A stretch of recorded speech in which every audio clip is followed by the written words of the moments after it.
विद्यासागर जी महाराज के परम प्रभावक शिष्य अरहम योग प्रणेता परम पूज्य मुनिश्री 108 प्रणम्य सागर जी महाराज एवं परम पूज्य मुनिश्री 108 चंद्र सागर जी महाराज के मंगल आशीष से अरहम जीव दया भारत संस्कारित और मजबूत जैन समाज के निर्माण हेतु आर्थिक रूप से असमर्थ एवं कठिन परिस्थितियों का सामना कर रहे परिवारों के लिए कर रहा है अद्वितीय सेवा कार्य। आप सभी साधर्मी बंधुओं से अनुरोध है कि आप भी गौ ग्रास औषधि निधि कोष, बेटा बेटी शिक्षा निधि कोष, बेटा बेटी चिकित्सा निधि कोष, व्रती ब्रह्मचारी भैया दीदी निधि कोष, अपना आहार योजना और रोजी रोटी निधि कोष में 2500 रूपए प्रति माह या 1000 रूपए प्रति माह के साथ जुड़कर जीव दया और साधर्मी सेवा के इस पुनीत कार्य में अवश्य सहयोग करें। दान राशि नीचे दिए गए बैंक डिटेल्स में भेजकर रसीद के लिए 9717857614 पर अवश्य सूचित करें। अकाउंट नेम ओम अरहम सोशल वेलफेयर फाउंडेशन। संपर्क सूत्र 9717857614, 8586984787, 9810843757, 9810436940।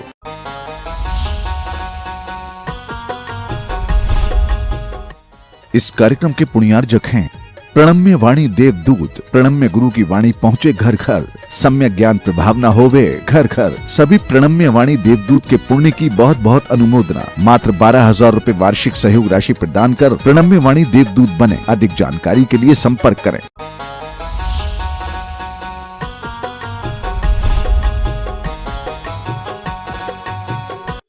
आचार्य सोमदेव सूरी विरचित नीति वाक्यामृत ग्रंथ के माध्यम से आन्वीक्षिकी समुद्देश के अंतर्गत अध्यात्म विद्या का यह प्रकरण चल रहा है, जिसमें पिछले सूत्रों के माध्यम से आत्मा, इंद्रिय, मन, विषय और शरीर आदि के बारे में आपको जानकारी दी गई है। आगे सुख के विषय को बताने के बाद में यहाँ पर दुख के बारे में भी स्पष्ट रूप से कुछ बताया जा रहा है कि हम जिस तरह से सुख की इच्छा करते हैं उसी तरह से हमारे अंदर ये भी भाव आना चाहिए कि सुख क्या होता है और सुख की परिभाषा क्या है। सुख की परिभाषा को जब हम जान लेते हैं तो हमें दुख की परिभाषा भी जानने में आनी चाहिए, क्योंकि जब सुख और दुख इन दोनों का लक्षण हमारे ज्ञान में आ जाता है तो हम उन सुख दुखों को तटस्थ होकर के देख सकते हैं, उनको समझ सकते हैं। इसलिए आचार्य यहाँ पर सुख के कथन करने के बाद में दुख का भी कथन करते हैं, क्योंकि दुख की भी जानकारी होना आवश्यक है। जो चीज़ हमारे लिए कभी भी सहसा आ जाती है या जो हमारे भीतर बनी रहती है, उसके बारे में जानकारी होना आवश्यक है कि वो वस्तु क्या है। कई बार लोगों के पास में वह दुख रहता है लेकिन वह जान नहीं पाते हैं कि वो दुखी हैं। तो ये ज्ञान कराने के लिए यहाँ पर दुख की भी एक परिभाषा है जो आगे के सूत्र में कही जा रही है। सूत्र नंबर 17, दुःखमप्रीति, यानी अप्रीति का नाम दुख है। अप्रीति का मतलब आप जानते हैं, जो प्रीति के विपरीत हो उसी को अप्रीति कहते हैं।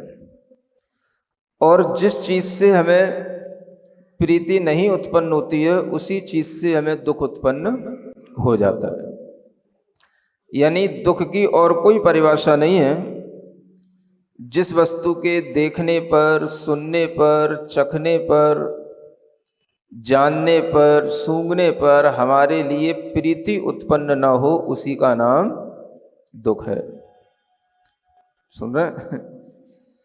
दुख किसकी बला है? एक अप्रीति का भाव ही दुख है। यानी जो चीज हमें रुचिकर न लगे वही हमारे लिए दुख कहलाता है। सीधी सीधी भाषा में इसे ऐसे समझना चाहिए, है ना। वह चीज किसी भी इंद्रिय संबंधी हो सकती है। देखने संबंधी भी हो सकती है, सुनने संबंधी भी हो सकती है। मान लो आपको यहाँ पर कुछ सुनाया जा रहा है और आपको लाउड स्पीकर की आवाज़ में बहुत सारा शोर सुनाई पड़ रहा है, आवाज़ गूंज रही है, आपके कानों में वो आवाज़ जिस सुरीले ढंग से पहुँचनी चाहिए वो नहीं पहुँच रही है, तो वो भी आपके लिए अरुचिकर हो सकता है और उससे भी दुख उत्पन्न हो सकता है। सुन रहे हो? इसलिए कई लोगों को कई तरह से दुख उत्पन्न होता है।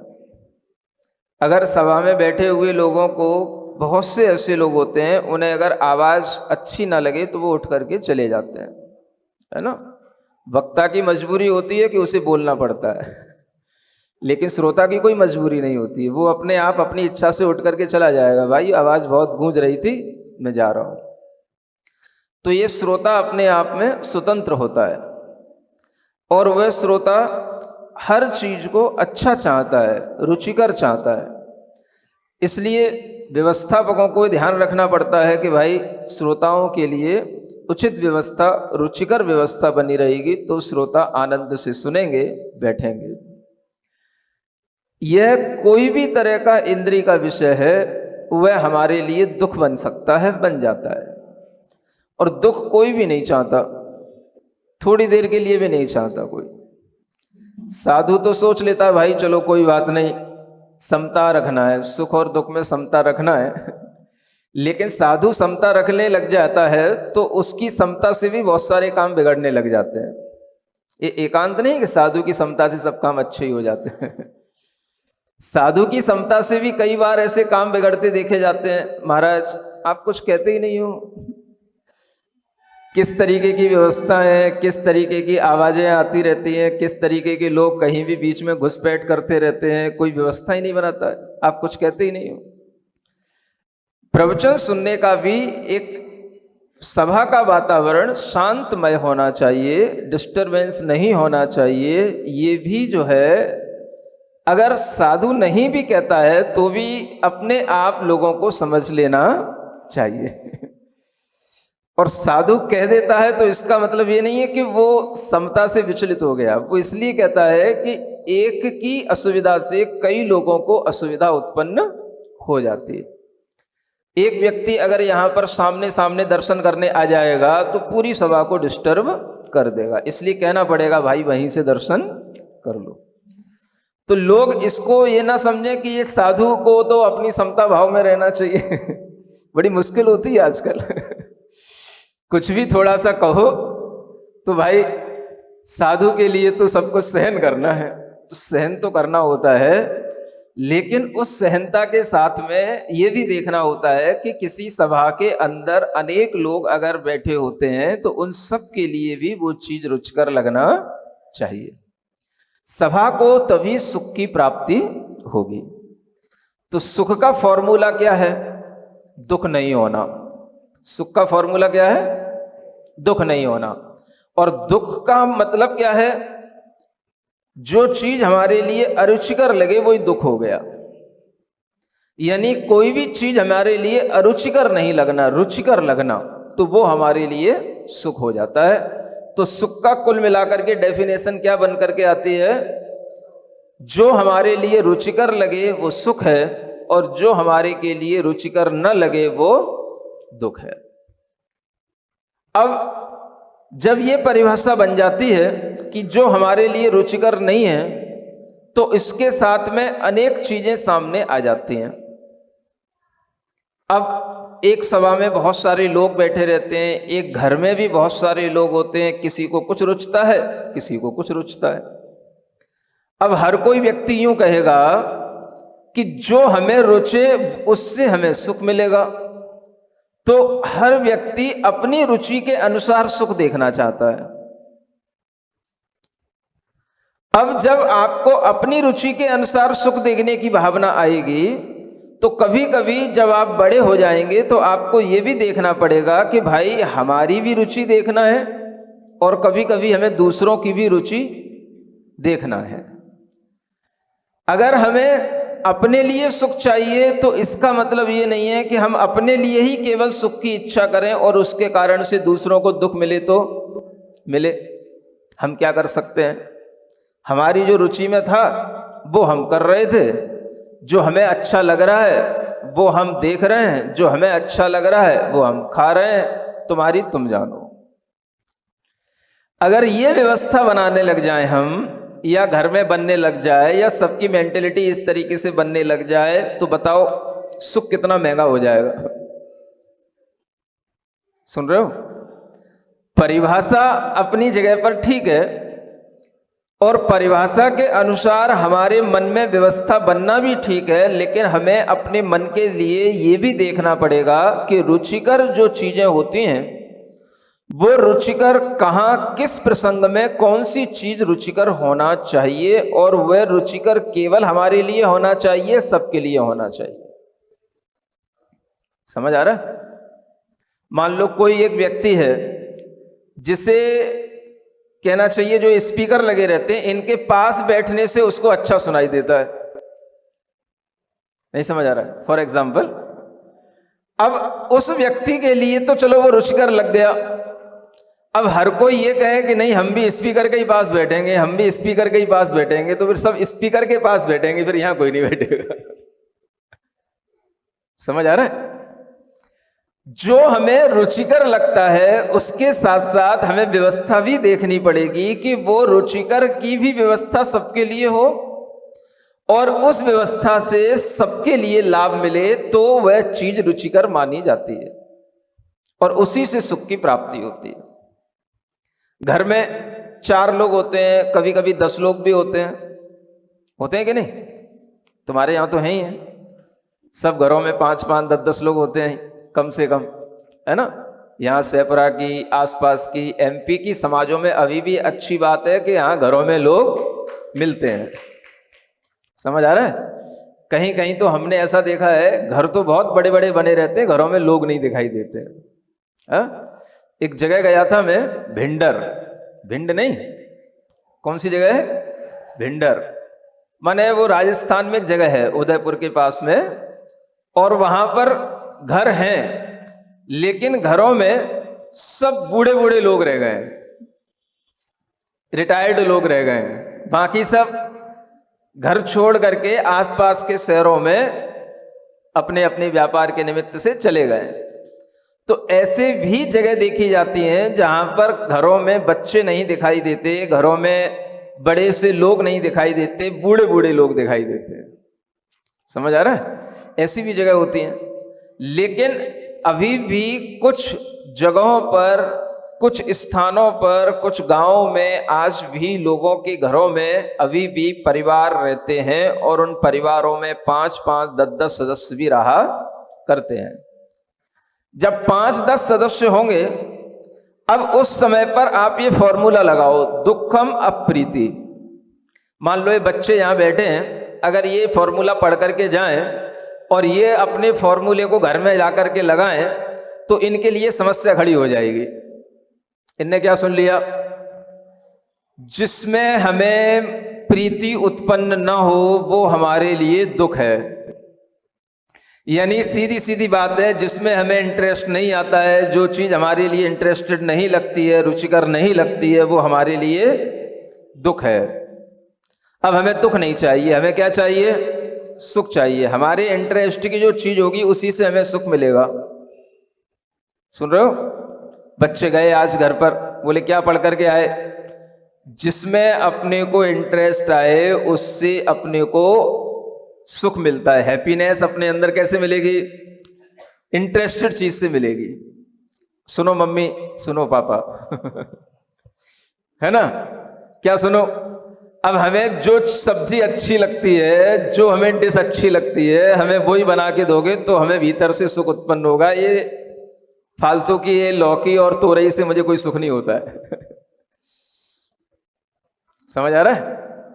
अब जो अच्छी चीज नहीं लगेगी उससे सुख कैसे पैदा होगा? जो चीज अच्छी लगेगी उसी से ही सुख पैदा होगा। इसलिए हमें दुख नहीं चाहिए, सुख चाहिए। और दुख जिस चीज से मिले वो चीज हमें नहीं चाहिए, हमें हमारे इंटरेस्ट की चीज चाहिए। अब बच्चों ने जाकर के घर पे बोल दिया, आज हमें महाराज ने पढ़ाया था हमें सुख से रहना है, प्रसन्न रहना है, और सुख तब मिलेगा जब हमारे इंटरेस्ट की चीजें हमारे सामने हो। अब माता पिता सोचेंगे ये महाराज ने क्या पढ़ा दिया, बच्चों को कौन सा सिरदर्द दे दिया, और ये सिरदर्द हमारे लिए भी सिरदर्द बन गया। एक कहता है मुझे पकौड़ी खाना है, एक कहता है मुझे चाट खाना है, एक कहता है मुझे छोला भटूरा खाना है, एक कहता है मुझे डोसा खाना है। रोटी के लिए तो कोई कह ही नहीं रहा है। सबने अपने अपने इंटरेस्ट बता दिए। 10 बच्चे हैं, 5 घर में और बड़े बड़े लोग हैं। अब बच्चों के इंटरेस्ट से भोजन बने कि बड़ों के इंटरेस्ट से भोजन बने? अब बनाने वाली माँ है। क्या सुन रहे हो? अब माँ क्या करे ये बताओ, हैं? बचाओ, तुम ही बताओ क्या करना चाहिए माँ को, हैं? माँ तो हमेशा एडजस्ट करती है, और माँ इतनी सीधी होती है, इतनी भोली होती है कि बच्चों को भी बच्चों के मन के अनुसार खिला करके, बड़ों को बड़ों के अनुसार खिला करके, जैसा उसे मिल जाता है वैसा खा लेती है। समझ आ रहा है? अब जब बड़े लोग होते हैं तो बड़े लोग भी यही देखा करते हैं कि छोटे बच्चों की चल लिए, चलो कोई बात नहीं, जैसे बच्चों की रुचि बने वैसे बना लो। घर में माता पिता का भी यही भाव रहता है कि बच्चों को कभी भी दुखी नहीं बनाना, बच्चों को कभी भी परेशान नहीं होने देना, और बच्चों को अगर छोटा छोटा खाने पीने से भी सुख मिलता है तो उन्हें बच्चों को सुख मिलना चाहिए। हम उसी के अनुरूप अपने आप को एडजस्ट कर लेंगे, जो बच्चों को अच्छा लगे वही बनाना चाहिए। सुन रहे हो? बच्चों के लिए तो चलो अच्छी बात हो गई, बड़े एडजस्ट कर लेते हैं, इसलिए हमारे लिए कोई मतलब नहीं है बड़ों की ओर देखने का। बड़े एडजस्ट कर लेते हैं, हमें अपने लिए जो अच्छा लगता है वो हमें मिल ही जाता है। अब ये बच्चे जब धीरे धीरे बड़े होंगे और इनमें थोड़ी सी धीरे धीरे समझ बढ़ेगी, तब इनको लगेगा कि हमें हमेशा अपना इंटरेस्ट दिखाते हुए ही काम करना चाहिए, कि अपने घर के और भी दूसरे लोगों के इंटरेस्ट भी हमें देखना चाहिए। क्या समझ आ रहा है? समझदार बच्चे क्या कहते हैं? जब घर में मान लो कभी कभार ऐसा भी होता है, किसी भी समूह में आप बैठे हो, ऐसा होता है लोग आपके लिए पूछते हैं बताओ क्या चाहिए। समूह में किसी भी तरीके से लोग आपसे पूछ सकते हैं, चलो आज आपकी इच्छा के अनुसार काम करते हैं, क्या करना है आज बताओ। तो जो छोटे बच्चे होते हैं एकदम से बोल पड़ते हैं, मुझे ये चाहिए, मुझे ये चाहिए, मुझे ये बनाना, मुझे ये करना। छोटे तो एकदम बोल पड़ेंगे, आप देखना कभी भी। लेकिन जो बड़े बच्चे होंगे वो थोड़ा सा सोचते हुए बोलेंगे, और वो ये देख करके बोलेंगे ये लोग जो अपनी अपनी डिमांड कर रहे हैं, सामने वाला इनकी डिमांडों को पूरी करेगा, और हम भी अपनी एक डिमांड रख देंगे तो फिर हमारी भी डिमांड पूरी करेगा, तो सामने वाला कहीं परेशान ना हो जाए। ये कौन सोचेगा? जो थोड़ा सा बच्चा समझदार हो जाएगा। सुन रहे हो? जो समझदार नहीं हुआ है उसको भी नासमझ नहीं कह रहे हैं, वो उसका चंचलपन है। लेकिन जो बच्चा थोड़ा सा समझदार हो जाएगा, थोड़ी सी इसमें चंचलता कम हो जाएगी, वो अपने साथ साथ क्या देखने लगेगा? दूसरों के लिए भी अपने से परेशानी पैदा न हो। तब जो है दूसरों को भी सुख मिलेगा और हमको भी सुख मिलेगा। अगर घर में एक से अधिक लोग हैं और सब अपनी अपनी डिमांड रखते हैं, तो घर में आए दिन परेशानी पैदा होती रहेगी, होती रहती है। कई घरों में माएं इसीलिए दुखी रहती हैं, परेशान रहती हैं, पति के लिए इंटरेस्ट की चीज अलग है, बच्चों के लिए अलग है, बेटियों के लिए अलग है, भाइयों के लिए अलग है, दौरानी जेठानी के लिए अलग है। समझ आ रहा है? आप कल्पना करो, ऐसे ऐसे भी घर हैं जहां पर 50-50 नहीं 80-80 लोग भी एक साथ रहते हैं। सुन रहे हो? जैन परिवार की बात बता रहा हूं आपको। अगर जाकर के देखना हो तो उज्जैन के आगे और रतलाम के बीच में एक स्थान है बड़नगर। सुन रहे हो? हाँ, वहां पर एक परिवार ऐसा भी है, मैं वहां गया था। उस परिवार में आज भी 80 लोगों का भोजन एक साथ बनता है। सुन रहे हो? जैन परिवार है और उस परिवार में अनेक लोग एक ही रसोई में एक साथ ही ये रसोई बनती है और सब लोग एक साथ ही उसी रसोई का बना हुआ भोजन खाते हैं, चाहे बच्चे हो चाहे बड़े हो। उस घर में हमेशा चौका तो लगता ही रहता है। जितने दिन हम बड़नगर में रहे चौका लगता ही रहता था। हमारे उस घर परिवार में भी आहार हुए और वहां पर हमेशा परिवार में लोग इतने अधिक रहते हैं, घर भी बहुत बड़ा है, सब चीजें शुद्धता के साथ में बनती हैं। घर की गैया, घर का शुद्ध भोजन और सब चीजें सामूहिक रूप से तैयार होती हैं और घर के ही लोग उसको तैयार करते हैं। कोई वहां पर नौकरों का काम नहीं है। सुन रहे हो? आपकी प्रशंसा की जाती है तो आप ताली बजा देते हो, दूसरों की प्रशंसा होती है तो ताली बजाने नहीं आती ना। बहुत स्वार्थी हो, बहुत आदतें खराब पड़ चुकी हैं आप लोगों, है ना।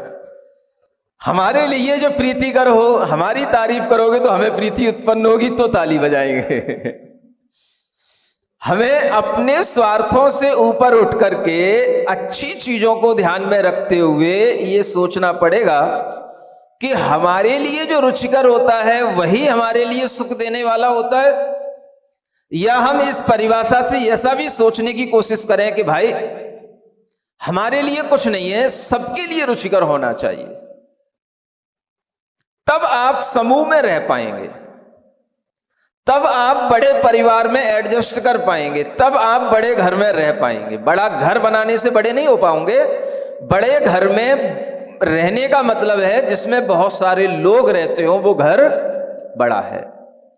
और उस घर में रहने वाले लोगों के लिए अगर अपनी अपनी रुचि की चीजें देखने में और बताने में आएंगी तो आए दिन वहां पर क्लेश होगा।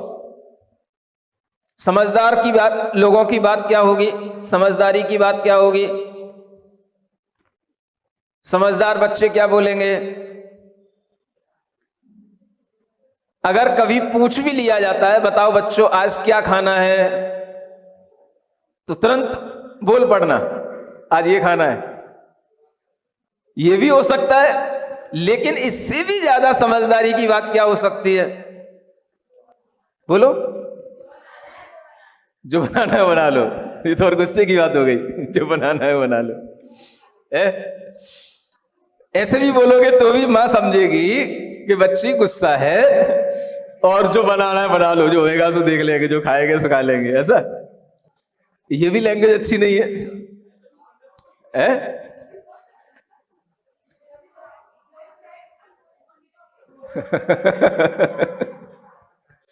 ये भी अच्छी बात बोल रही है। कोई चाहे कुछ भी बोल ले, बनना वही है जो मां को बनाना है। नहीं नहीं, कभी कभी दूसरों की इच्छाओं को भी ध्यान में रख करके घर परिवारों में चर्चाएं की जाती हैं, कभी कभी की जाती हैं। और कभी कभी बड़े लोग भी बच्चों की भावनाओं का आदर करते हुए पूछते हैं, है ना। अगर कभी कभी पूछते हैं और बच्चे कभी कभी कुछ बता भी देते हैं और उसके अनुसार बन भी जाता है तो भी अच्छी बात है, अगर कभी कभी ऐसा होता है तो। हाँ, लेकिन अगर रोज रोज इस तरीके की बात होने लग जाती है तो क्लेश होने लग जाता है। समझ आ रहा है? अगर कभी माँ पिता कभी बच्चों से पूछ लेते हैं, बचाओ आज क्या खाना है, क्या बनना है, और बच्चे अगर ऐसा बोल दें जो पापा को अच्छा लगे, जो मम्मी को अच्छा लगे, तो समझो घर में उन माँ पिता को कितना अच्छा लगेगा कि बच्चा कितना समझदार हो गया। नहीं समझे? है क्या कह रहे हो? सेफरा का बच्चा है बस। प्रशंसा तो सब अपने ही ऊपर ओढ़ना है, दुनिया में बस और कहीं अच्छा ही है नहीं है। ये समझदारी की बातें होती हैं। अगर हमने यूं बोल दिया कि जो तुम्हें अच्छा लगे बना लो, हमें कुछ नहीं है, जो बनाना है बना लो, इसमें भी कहीं हमारा गुस्सा दिखाई दे रहा है। बात मुंह से अच्छी निकले, किसी को गुस्सा दिखाई न दे, समझ में न आए, और इस तरीके के हम अगर वचन बोलें जो दूसरों के लिए रुचिकर लगें, तो ये दूसरों से उत्पन्न होने वाला हमारे लिए सुख और हमारे से उत्पन्न होने वाला दूसरों के लिए सुख कहलाएगा। ये सुख सबसे बड़ा है। भोजन का सुख थोड़ी देर का होगा, सुन रहे हो कि नहीं? भोजन का सुख थोड़ी देर के लिए होगा, लेकिन सबसे बड़ा सुख क्या है? ऐसे वचन बोलना जिससे हमको भी प्रीति उत्पन्न हो और दूसरों को भी प्रीति उत्पन्न हो। यह सबसे बड़ा सुख है, क्योंकि जो आपने बोला है वो बहुत देर तक ध्यान रखा जाएगा। जो भोजन बना लिया और खा लिया वो ध्यान नहीं रखा जाएगा। ध्यान क्या रखा जाएगा? कल बच्चे से पूछा था, तब उसने अपनी फरमाइश अलग दी थी। आज पूछा है, आज वो अलग फरमाइश दे रहा है। और अगर बच्चे की फरमाइश के अनुसार उसकी टोन, उसकी वचनावली एक अलग ढंग की दिखाई देती है, तो माता पिता को भी वो चीज बहुत समय तक याद रहती है।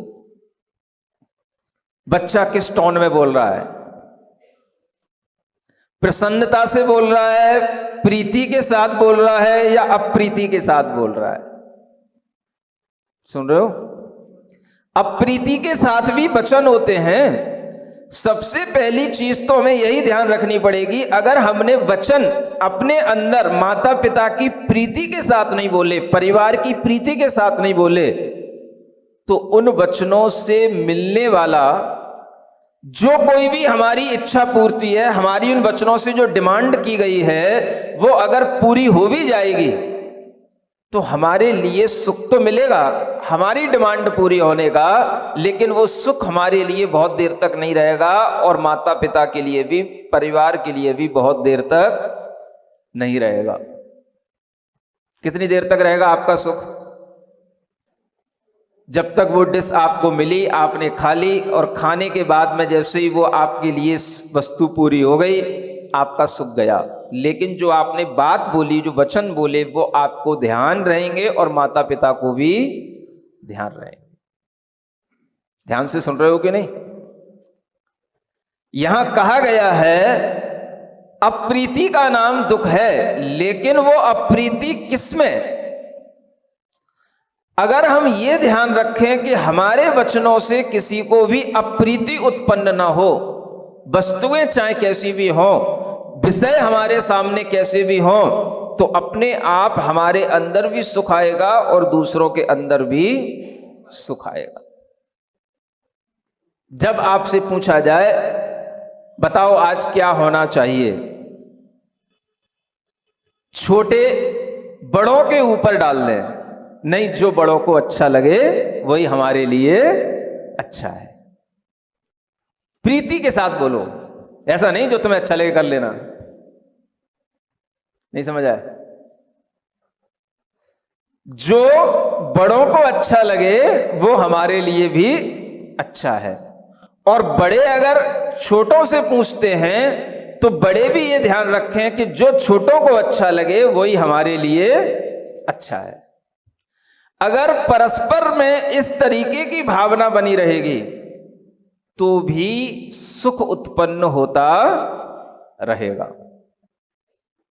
अगर परस्पर में एक दूसरे का आदर करने की भावना है तो सुख बना रहेगा।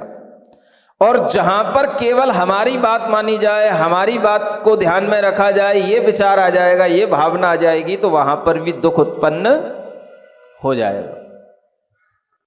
अब क्या बात है, सुन रहे हो? घर के अंदर कितने तरह के माहौल बन सकते हैं, मैं आपको सब बता रहा हूं। अब एक दूसरा माहौल, मान लो ऐसे बच्चे हैं जिन्होंने अपने मन की कोई बात कही और उनकी वह बात सुन ली गई, तब तक तो उन्हें अच्छा लगा, और एक दिन अगर नहीं सुनी गई तो उसी दिन वो रूठ गए। सुन रहे हो? रोजाना मम्मी बात मानती है, रोजाना अपने कहे अनुसार होता है, लेकिन एक दिन नहीं हुआ तो रूठ गए। कैसे रूठे? आज हमें भोजन ही नहीं करना, मुंह बना के बैठ गए। अब क्या होगा? ऐसे बच्चों के अंदर थोड़ी सी समझदारी आनी चाहिए, और वो समझदारी क्या होगी? एडजस्ट करने की पावर। कौन सी पावर? Power of adjusting.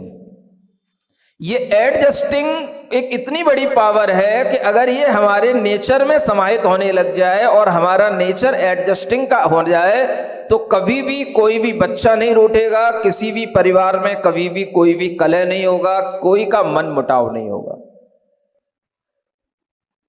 कोई बात नहीं, रोजाना अपने मन की होती थी, आज नहीं भी हुई, हो सकता है आज घर में किसी और चीज की जरूरत हो, माने कुछ किसी और के लिए भी कोई अच्छा सोचा हो, और किसी के अपने स्वास्थ्य आदि को देख करके सोचा हो। इस तरीके से हम अपने मन में विचार करके उस चीज को अगर इग्नोर कर देते हैं तो वो हमारे लिए सबसे बड़ी समझदारी कहलाती है। ज्यादातर बच्चे क्या करते हैं, उनकी जब तक बात मानी जाती है तब तक तो उन्हें अच्छा लगता है, अच्छा लगता है, अच्छा लगता है, और उनका नेचर फिर ऐसा बन जाता है कि अगर एक बात नहीं मानी जाती है तो भारी रूठ जाते हैं। जैसे बोलते हैं ना आप लोग, बफर गए, बिल्कुल पूरे घर में जो है, हाँ बफर जाता है, बिल्कुल बिफर गए। हाँ, वो बिल्कुल वैसे ही बिफर गए जैसे कि कोई जो है घर में बनने वाली चीज एकदम से फूट जाती ना, बफर जाती, बिल्कुल बगर जाती है, बगर गई, ऐसे हो जाता है। इस तरीके की जब चीज आ जाती है तो उसके बारे में सोच करके हमें समझ लेना चाहिए कि कहीं ना कहीं ये चीज हमारे लिए भी दुखकारी है और दूसरों के लिए भी दुख देने वाली है। तो आपके अंदर दुख उत्पन्न ना हो और आपसे भी किसी को दुख उत्पन्न ना हो, ये विचार अगर आप अपने अंदर बना करके रखेंगे तो आप दुख से बच पाएंगे, आपको सुख मिलेगा। सुन रहे हो? क्या सुन रहे हो?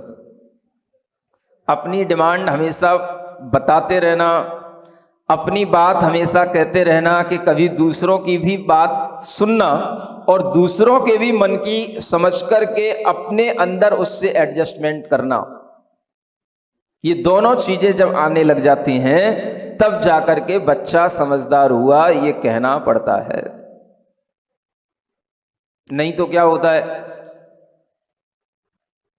जैसे आप प्रतिभा स्थली पहुंचते हो और प्रतिभा स्थली में भी बच्चियां इसी तरीके से वहां पर रहती हैं, जैसे वहां की दीदियां हमें बताया करती हैं, महाराज किसी भी बच्ची को छोटी सी भी कहीं कोई थोड़ी सी खरोंच भी आ जाए तो भी दीदी दीदी दीदी मुझे ये लग गया, मुझे खरोंच आ गई, जबकि वहां ना खून निकल रहा है ना कुछ हो रहा है, लेकिन फिर भी दीदी को परेशान करना। क्यों? यहां बच्ची भी बैठी है और दीदी भी बैठी है। देखो पीछे दीदी आ गई। जब इस तरीके की बच्चों की आदत पड़ जाती है कि वह छोटी छोटी सी बातों पर भी किसी भी तरह से अपना ध्यान, दूसरों का ध्यान अपने ऊपर आकर्षित करना चाहते हैं बच्चे, तो ऐसे लाड प्यार में भी बच्चे धीरे धीरे कई बार बिगड़ भी जाते हैं। बच्चों को पहले क्या सोचना चाहिए, नहीं नहीं ये तो छोटी सी खरोंच ऐसे तो घर में लगती ही रहती थी और घर में खेलते ही रहते थे, कितनी बार भैया मार देता था, उसका नाखून लग जाता था, कितनी बार कोई भी नोच देता था। हम डर के कारण से घर में इसलिए नहीं बताते थे, कभी हमारे ही ऊपर घर के लोग डांटने लग जाएंगे, हमको ही पिटाई कर देंगे कि तुम क्यों उसके साथ बार बार खेलती हो, क्यों उसके साथ बार बार जूझती हो। तब तो हम कुछ नहीं बताते थे, और यहां हम थोड़ी सी भी कुछ होता है तो एकदम से हमें तुरंत मेडिकल सुविधाएं चाहिए, तुरंत हमारे लिए ट्यूब चाहिए, तुरंत कोई ना कोई ऑइंटमेंट चाहिए। ये हमारे अंदर जो विचार आता है ये भी सुविधाओं को देख करके आता है। और बच्चों की सबसे बड़ी आदत होती है, एक बच्चा जैसा करता है वैसा ही दूसरा बच्चा भी करने लग जाता है। ये सबसे बड़ी आदत होती है बच्चों की। एक बच्चा अगर कोई भी छोटी सी बात को लेकर के दीदी के पास पहुंच जाता है और दीदी उसकी बात सुन लेती है, तो दूसरा भी बच्चा सोचता है देखो उसकी बात कितनी अच्छे से सुन ली। समझ आ रहा है? और अगर कहीं दूसरे बच्चे की बात दीदी ने अच्छे ढंग से नहीं सुनी तो दीदी हमसे तो नाराज रहती है, उससे तो अच्छा बिहेव करती है, ये भी बात आ सकती सामने। ये सब बच्चों के अंदर की थिंकिंग जो चलती रहती है, इससे पता पड़ता है कि बच्चों के अंदर अभी जो छोटापन होने के कारण से भाव आते हैं ये उनके लिए चल जाते हैं, लेकिन ये भाव उनके नेचर में नहीं घुलने मिलने चाहिए। बच्चा जैसे जैसे बड़ा होता चला जाए उसके नेचर पर ध्यान देना। और जिस बच्चे का नेचर किसी दूसरे के बिहेव से, दूसरे को देख करके बहुत जल्दी परेशान होने वाला नहीं होता है, वही बच्चा हमेशा खुश रहने वाला और हमेशा सुखी रहने वाला बच्चा होता है। कोई फर्क नहीं पड़ता दूसरे ने क्या कर दिया, दूसरे ने क्या कह दिया। हमारे लिए अगर कहीं चोट लगी है और वो चोट अगर वाजिब है, जिसमें वास्तव में दीदी की जरूरत है, तो वह दीदी के पास जाएं, और अगर नहीं है तो हमें दीदी के पास जाने की कोई जरूरत नहीं है। ऐसी समझदारी जिस बच्चे में रहेगी वो बच्चा अपने आप धीरे धीरे समझदार बनता चला जाएगा। सुन रहे हो कि नहीं? क्या बनना है? बच्चे ही बने रहना है कि थोड़ा समझदार बच्चा बनना है? समझदार बच्चा बनना है। और समझदार बच्चा बनने के लिए ये दुख की बातें भी ध्यान में रखना है, वह वचन बोलना जो दूसरों के लिए दुख देने वाले न हो।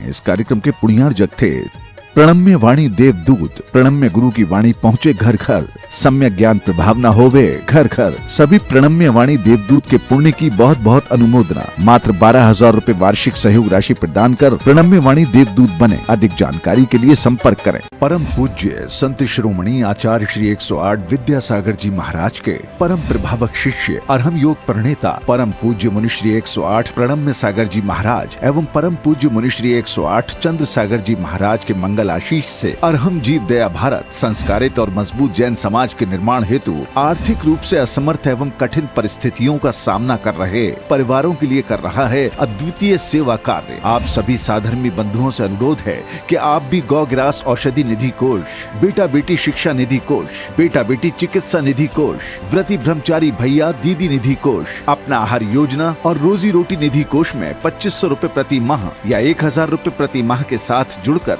जीव दया और साधर्मी सेवा के इस पुनीत कार्य में अवश्य सहयोग करें। दान राशि नीचे दिए गए बैंक डिटेल्स में भेजकर रसीद के लिए 9717857614 पर अवश्य सूचित करें। अकाउंट नेम ओम अरहम सोशल वेलफेयर फाउंडेशन। संपर्क सूत्र 9717857614, 8586984787, 9810843757, 9810436940।